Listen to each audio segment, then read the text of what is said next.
Good morning, students. Yesterday we have seen the concept work. Work is said to be done when a force applied on an object causes displacement of the object. You have already learned that the work done by a force acting on an object is the product of the magnitude of the force and the displacement of the object in the direction of the force. Means work is equal to force into displacement. W is equal to F into S. Generally, any mental or physical activity is referred as work, but actually work means displacement. When apply force on any object and this object displace its position, means change its position, is called work. Work is equal to force into displacement. Then we learn some examples about work, means various activities. Then today another examples of work and energy, means displacement occur in this example. Displacement of an object. Observe and discuss. बघा, निरीक्षण करा आणि चर्चा करा. काल आपण कार्य म्हणजे काय बघितलं. एखाद्या वस्तूवर बल प्रयुक्त केले असता त्या वस्तूचे विस्थापन झाल्यास शास्त्रीयदृष्ट्या कार्य घडून आले असं आपण म्हणतो. म्हणजे बलाच्या दिशेनं झालेलं विस्थापन. त्याच्यासाठी काही विविध घटना ॲक्टिव्हिटीज आपण बघितलेल्या होत्या, व्हेरियस ॲक्टिव्हिटीज. आता वस्तूचे विस्थापन कसं होतं यासंबंधी आपल्याला ए, बी आणि सी मध्ये उदाहरणं दिलेली आहेत बघा. त्यामध्ये एका ठिकाणावरून दुसऱ्या ठिकाणी वस्तू काय केली जाते, डिस्प्लेस केली जाते, म्हणजेच काय करतात, विस्थापित केली जाते. Showing in picture A, B and C. In a given example, when a child pulls a toy with the help of string, बी मध्ये बघा, एक मुलगी काय करते, खेळणं, लहान मूल आहे ते काय करते, गाडी खेळत असताना त्यानं लावलेले बल हे गाडीचे होणारे विस्थापन एकाच दिशेने असत नाही. या ठिकाणी बघा, direction of the force is different from that of displacement. Similarly, when a large vehicle tows म्हणजे ओढणे, TOWS, towing van आपण म्हणतो, tows a small one, the direction of force makes an angle with the direction of displacement. म्हणजे यामध्ये सुद्धा बघा, मोठ्या वाहनाने लहान वाहनाला ओढताना त्याच्यामध्ये बल आणि विस्थापन यांची दिशा सारखी नसते. म्हणजेच विस्थापनाची जी दिशा आहे त्याच्यामध्ये काही अंशामध्ये थोडासा बदल होतो. म्हणून तुम्ही एखादं बघा खेळणं ओढताना बघा, ते बरोबर पाठीमागच येतं असं नाही, थोडा अँगल चेंज होतो त्याचा.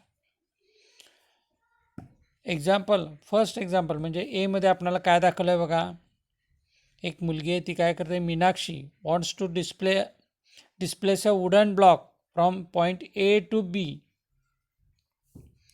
त्यामध्ये ती मुलगी ए ठिकाणावरून बी ठिकाणापर्यंत काय करते, वुडन ब्लॉक, लाकडी ठोकळा विस्थापित करते. त्यामुळे त्या ठिकाणी कोणकोणतं बल असणार आहे, फ्रिक्शन फोर्स, घर्षण बल असणार आहे, किंवा ज्या दिशेनं ती बल लावणार आहे त्या दिशेने काय होणार आहे, डिस्प्लेस होणार आहे. ती अप्लाइड फोर्स कोणता आहे त्याच्यानुसार काय होणार आहे, त्याची दिशा ठरली जाणार आहे. तसेच दिशाही उदाहरण दुसरा आणि तिसऱ्यामध्ये पण आपल्याला बघायला मिळते. When a child pulls a toy cart. A force applied along the direction of the string while the cart is pulled along the horizontal surface. म्हणजे गाडी दोरीच्या साहाय्याने ज्यावेळी ओढते तेव्हा बल दोरीच्या दिशेनं लावलेला आहे आणि गाडी क्षितिज समांतर हॉरिझॉन्टल क्षितिज समांतर पृष्ठभागावरून काय जाते ओढली जाते. सो द फोर्स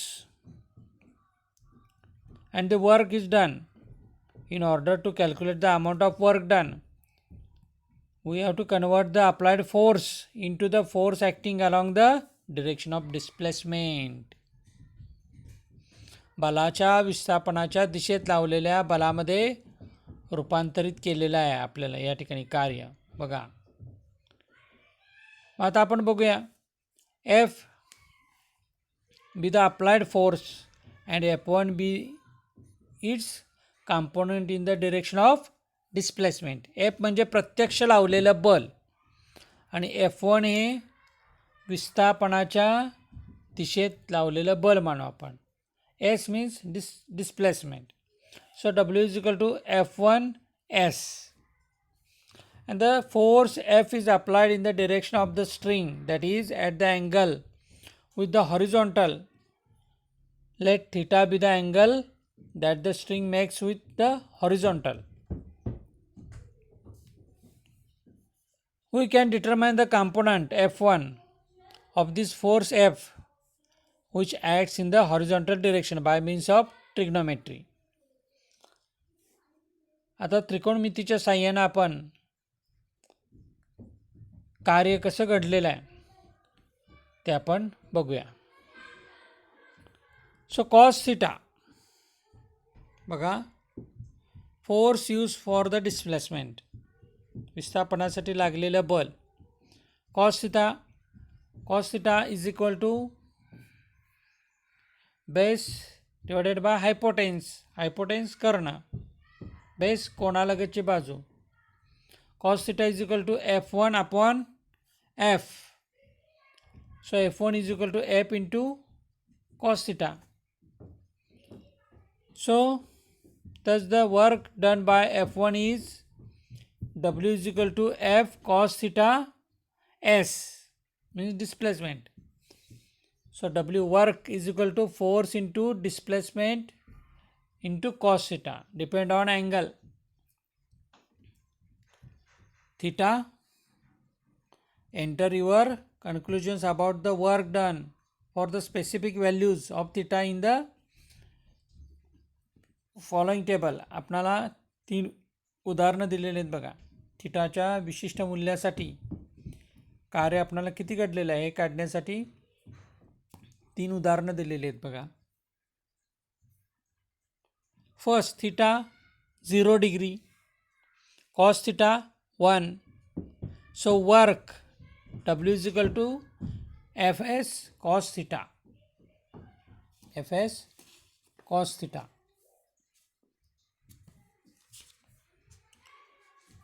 काय सांगता येईल बघा या उदाहरणामध्ये जरा विचार करा. In this case the work done by the force is positive. 1 आहे व्हॅल्यू म्हणजे पॉझिटिव्ह.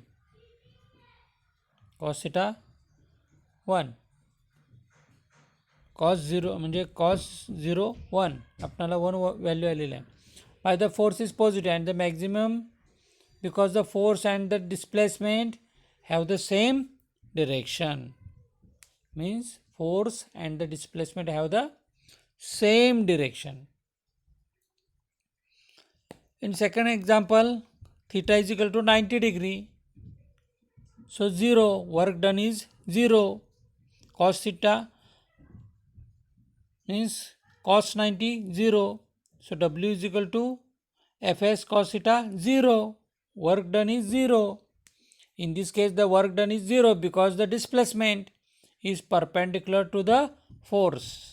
लंबरूपात असल्यामुळं कार्य आपण मानत नाही, कार्य त्या ठिकाणी होत नाही आणि त्यामुळं काय झालं या ठिकाणी work is done work done is 0. In third case, theta 180 degree. So cos theta minus 1. So W is equal to minus Fs, negative. In this case, the work done is negative,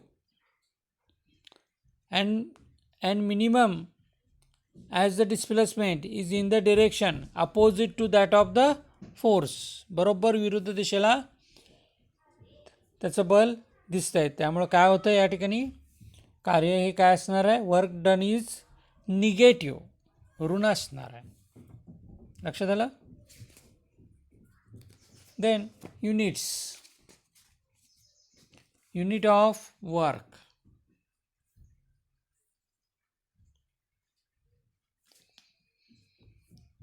Work means force into displacement. Force into displacement. So unit of force Newton and displacement in meter. So SI unit or MKS unit Newton meter. And the unit of force is Newton meter, means this is called joule. 1 joule means if a force of 1 Newton displaces an object through 1 meter in the direction of the force, the amount of work done on the object is 1 joule. 1 joule म्हणजे काय बघा, त्याच्या आधी joule म्हणजे लक्षात आलं तुमच्या, newton metre means joule. So 1 joule, 1 joule म्हणजे काय, 1 न्यूटन बलाच्या क्रियेमुळे वस्तूचे बलाच्या दिशेने 1 मीटर विस्थापन होत असल्यास, किती मीटर, 1 मीटर विस्थापन होत असल्यास घडून आलेलं कार्य म्हणजे काय, 1 joule. So 1 joule is equal to 1 newton into 1 metre. So 1 joule is equal to 1 newton into 1 metre. In CGS system, the unit of force is dyne and displacement is centimeter. Displacement is centimeter. Thus the unit of work done is dyne centimeter. So this is called an erg, E-R-G, erg. So 1 erg, if a force of 1 dyne displaces an object through 1 centimeter in the direction of the force, the amount of work done is 1 erg. 1 dine बलाच्या क्रियेमुळे वस्तूचे बलाच्या दिशेने 1 centimetre, किती आला, मगाशी 1 metre होतं त्या MKSमध्ये, आता CGSमध्ये 1 सेंटीमीटर विस्थापन जर होत असेल तर किती कार्य घडून आलं म्हणतो आपण, 1 अर्ग. 1 erg is equal to 1 dyne into 1 centimeter. So relationship between joule and erg, 1 Newton is equal to 10 raised to 5 dyne, and 1 meter means 100 centimeter, 10 square. So work is equal to force into displacement. So 1 joule is equal to 1 Newton into 1 meter. 1 joule is equal to 10 raised to 5 dyne into 10 square. So 10 raised to 5 plus 2 means 10 raised to 7 dyne centimeter, means 1 joule is equal to 10 raised to 7 erg. 1 joule बरोबर 10⁷ erg. आता आपण त्या चार्टमध्ये बघितलं धन, ऋण आणि शून्य कार्य, means positive, negative and zero work. So think before you answer. आता एक विचार करा, आपण बरीचशी उदाहरणं बघतो. पुशिंग स्टॉल्ड व्हेकल्स, बंद पडलेलं वाहनाला धक्का मारतो. Stopping a moving car by applying brakes, गतिमान गाडीला ब्रेक लावून थांबवतो. Walking up and down a staircase, climbing a tree, झाडावर चढणे, जिना चढणे व उतरणे. भरपूर आपणाला अशी उदाहरणं सांगता येतात. आता पॉझिटिव्ह वर्क कशाला म्हणतात त्याचंही उदाहरण आपण बघूया. पहिल्यांदा डेफिनेशन लक्षात घेऊ बघा. Wien the force and the displacement are in the same direction, हा शब्द महत्त्वाचा आहे, सेम डिरेक्शन, कारण बाकी डेफिनेशनमध्ये एवढेच बदलत जाणार आहेत. Wien the force and the displacement are in the same direction means theta is equal to 0 degree, the work done by the force is positive.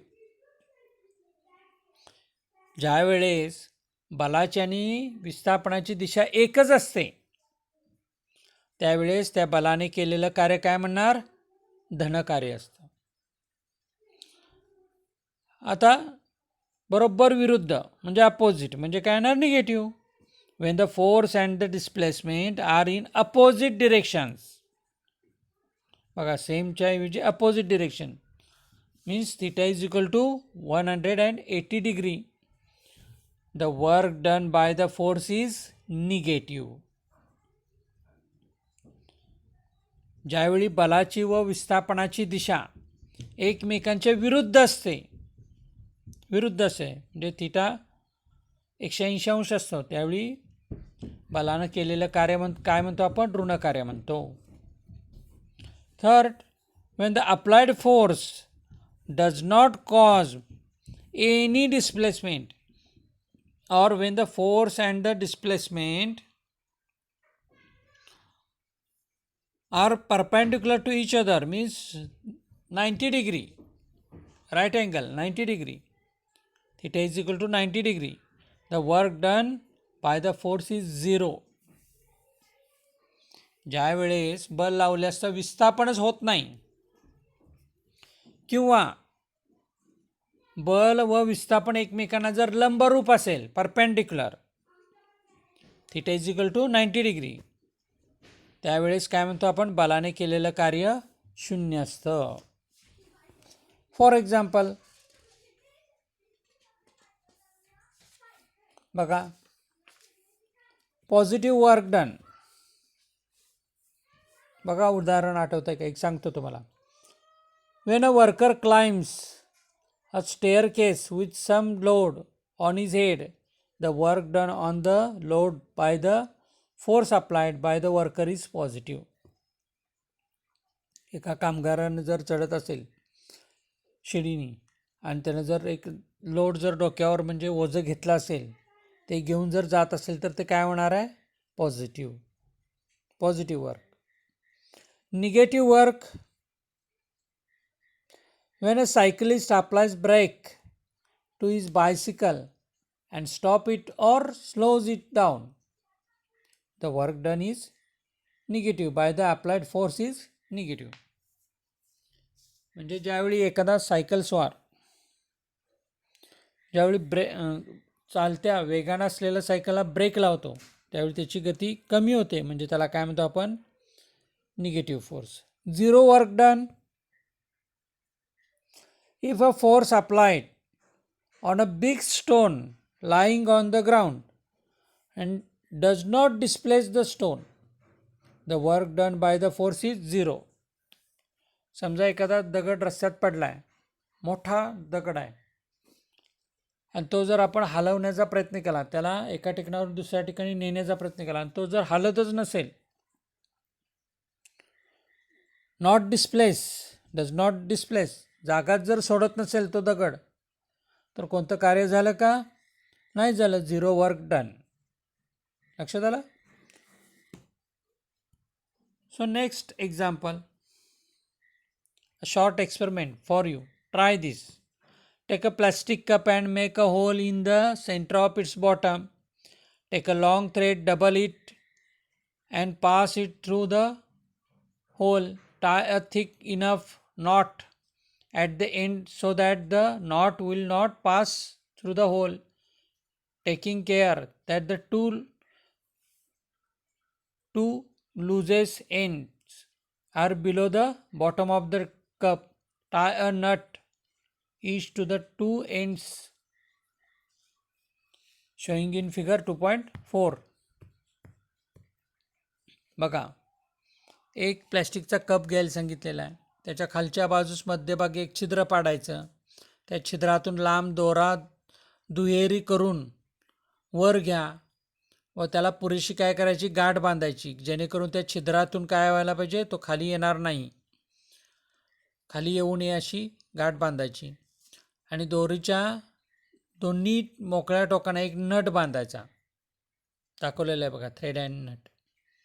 So in first figure A, put the cup on a table, keep one of the nuts in the cup and let the thread carrying the other nut hang down along the side of the table. And what happens? Cup टेबलावर ठेवून एका बाजूचा nut प्लॅस्टिकच्या कपामध्ये ठेवा व दुसऱ्या बाजूचा nut आकृती दाखवल्याप्रमाणे काय करायचा, खालच्या दिशेने सोडून द्यायचा. एक नट प्लॅस्टिक कपात ठेवायचा आणि एक दोरीला फ्री एंड आहे त्याला बांधलेला आहे, तो काय केलेला आहे, सोडून दिलेला आहे. Then in figure B, when the cup is sliding along the table, stop it by putting a ruler in its path. आणि कप जर पुढे सरकत असताना पट्टी घेऊन काय करायचं, एक अडथळा निर्माण करायची, रुलर असते ना आपली पट्टी, ती ठेवायची व कपाला बांधा. In figure C, keep the cup at the center of the table and leave the two nuts having on opposite sides of the table. आणि तिसऱ्या आकृतीमध्ये दाखवलेलं आहे बघा, कप टेबलवर ठेवून दोन्ही बाजूना नट सोडून द्या, दोन्ही बाजूना. So questions first question, figure A, why does the cup get pulled. आकृती अ मधील कप का खेचला जातो, सांगा बरं.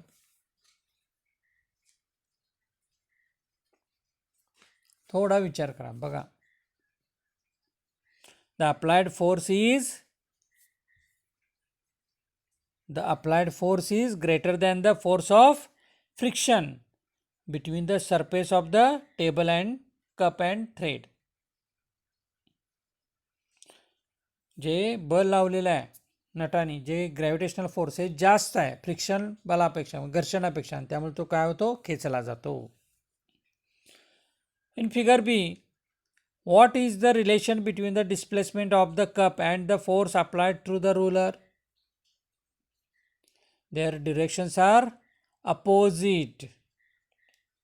त्यांची दिशा विरुद्ध येणार आहे.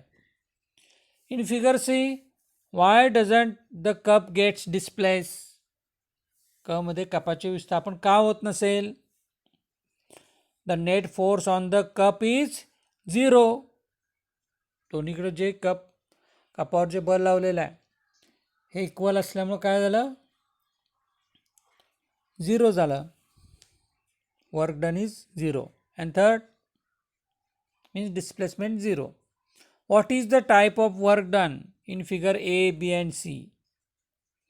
In A, positive force apply केलेला आहे, त्याच्यामध्येच त्याचं डिस्प्लेसमेंट झाल्यामुळं. Positive in figure A, 0 in figure B and 0 in figure C. So unbalanced force causes displacement of a body. समजले उदाहरण. Suppose an artificial satellite is moving around the earth in a circular orbit, as the gravitational force acting on the satellite along the radius of the circle and its displacement are perpendicular to each other. The work done by the gravitational force is 0. समजा एक कृत्रिम उपग्रह आहे, artificial satellite, हा पृथ्वीभोवती वर्तुळाकार कक्षेत फिरतोय, circular मोशनमध्ये, circular orbit. आणि उपग्रहावर असलेले गुरुत्वीय बल आणि उपग्रहाचे विस्थापन एकमेकांना लंब दिशेत आहे, 90 डिग्री. त्यामुळं झालेलं कार्य कसं असणार आहे, 0. आता आपण डेफिनेशन बघितली, 0 वर्कची, theta is equal to 90 degree, आणि त्यामुळे इथं परपेंडिक्युलर असल्यामुळं काय झालेलं कार्य हे 0 आपण मानतो. लक्षात आलं. So question for you for exercise. First question, define work. Define work.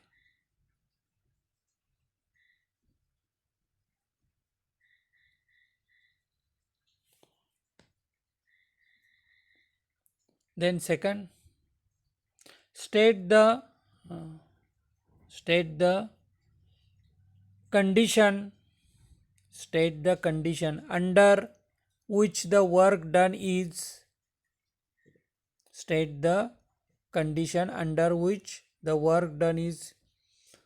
First positive, second negative, and third 0. And third question, give one example, give one example of each. First positive work done, second negative work done, and third 0 work done. एक एक उदाहरण द्यायचं आहे प्रत्येकाचं. Thank you.